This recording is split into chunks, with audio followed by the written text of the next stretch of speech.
भारत के स्पोर्ट्स इतिहास में सदा सदा के लिए, युग युगांतर तक, सदियों तक लिखा जाएगा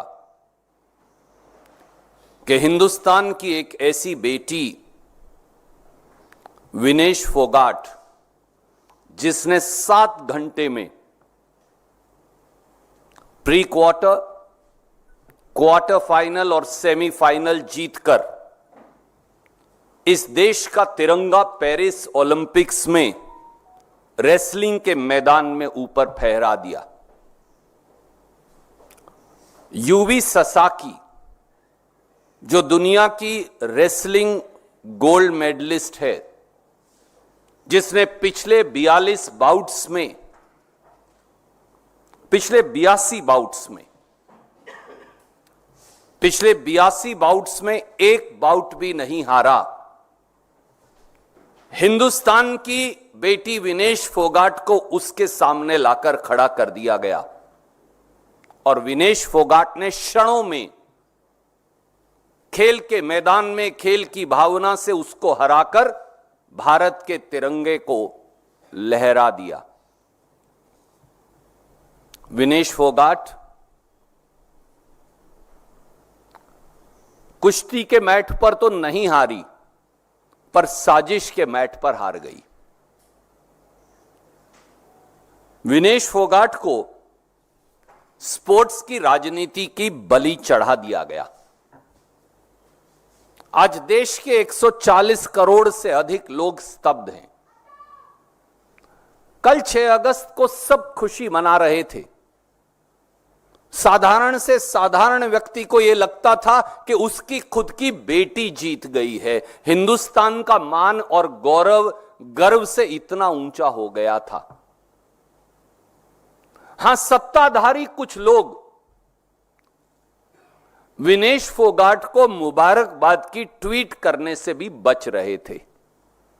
सरकार के खेल मंत्री, प्रधानमंत्री, बड़े बड़े मंत्री, नेतागण, बीजेपी के राष्ट्रीय अध्यक्ष, वो जरूर कतरा रहे थे, क्योंकि इन सबका एक संदर्भ था।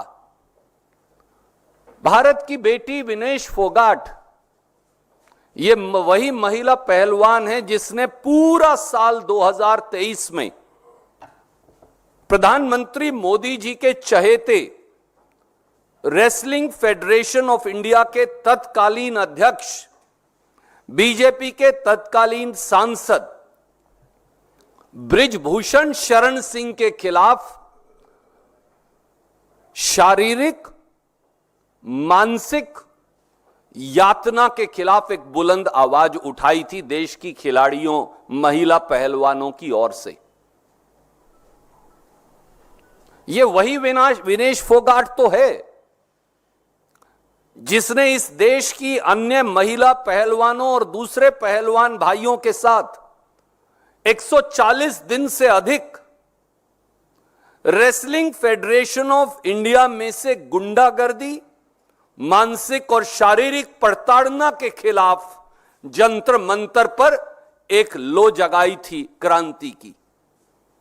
यह वही विनेश फोगाट तो है जिसको भारतीय जनता पार्टी की सरकार ने जिस दिन संसद का उद्घाटन हुआ, जंतर मंतर पर दिल्ली पुलिस से और पहलवानों के साथ घसीटवाया था। यह वही विनेश फोगाट तो है जिसके ऊपर मोदी सरकार ने एफआईआर दर्ज करवाया था और मुकदमा भी चलवाया। यह वही विनेश फोगाट तो है जो पूरे हिंदुस्तान के सत्ता तंत्र, स्पोर्ट्स के सत्ता तंत्र के खिलाफ शौर्य और धैर्य के चलते, जज्बे और साहस के चलते, हिंदुस्तान का तिरंगा फहराने के एक जुनून के चलते पेरिस ओलंपिक तक पहुंच गई और एक बार फिर लड़कर 7 घंटे के अंदर प्री क्वार्टर, क्वार्टर फाइनल और सेमीफाइनल जीतकर दुनिया की 3 सबसे बड़ी पहलवानों को हराकर भारत का तिरंगा पेरिस ओलंपिक में फहराया। यह वही विनेश फोगाट है जिसको एक कुत्सित षड्यंत्र ने आखिर में हरवाया। साथियों, जहां देश के 140 करोड़ लोग स्तब्ध हैं, देश के स्पोर्ट्स पर्सन स्तब्ध हैं, वहां कुछ सवाल यकायक हर व्यक्ति के मस्तिष्क में है।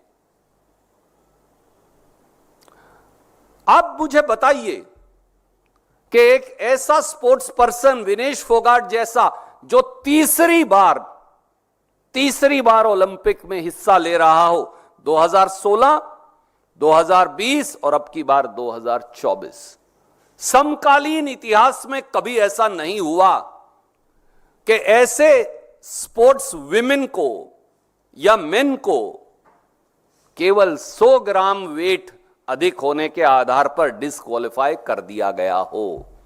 आज तक ये कभी नहीं हुआ। वो पहली बार नहीं गई हिंदुस्तान की बेटी, वो तीसरी बार ओलंपिक में हिंदुस्तान का झंडा लेकर गई थी। हर बार जब किसी खिलाड़ी का वेट अगर ज्यादा भी हो जाए तो उसे 1 से 2 घंटा दिया जाएगा। विनेश फोगाट को यह क्यों नहीं दिया गया? तीसरा, जितने खिलाड़ी गए हैं उससे ज्यादा मोदी सरकार के अधिकारी गए हैं। रेसलिंग फेडरेशन ऑफ इंडिया क्या कर रही थी? क्या वो मेडल को गिराने की कोशिश कर रहे थे या मेडल दिलवाने की कोशिश कर रहे थे? इंडियन ओलंपिक एसोसिएशन क्या कर रही थी उस समय? भारत की स्पोर्ट्स के जो अधिकारी गए हैं वो क्या कर रहे थे? देश के स्पोर्ट्स मंत्री क्या कर रहे थे? ये सवाल तो पूछे जाएंगे ना। चौथा, आर्टिकल 11 है इंटरनेशनल ओलंपिक एसोसिएशन का, उसमें तो यह भी लिखा है, और कोई भी ट्रूप हो, अगर सिर्फ वेट की बात है तो वो पहले वेट खुद करेंगे, फिर वो उसको स्पोर्ट्स एरिना में लेकर जाएंगे। पहले दिन वेट ठीक था। हिंदुस्तान की बेटी विनेश फोगाट ने 1 नहीं 2 नहीं 3 बाउट्स जीते, वेट बिल्कुल ठीक था। अगले दिन सुबह वेट बढ़ कैसे गया? ऐसा क्या जादू हुआ कि 100 ग्राम वजन बढ़ गया? और अगर भारत की स्पोर्ट्स अथॉरिटीज के लोग जो साथ गए हैं सरकारी खर्चे पर, स्पोर्ट्स के खिलाड़ियों से भी ज्यादा संख्या में, अगर वो इस मामले में मुस्तैद होते तो रूल तो बिल्कुल साफ कहता है कि अगर कोई खिलाड़ी चाहे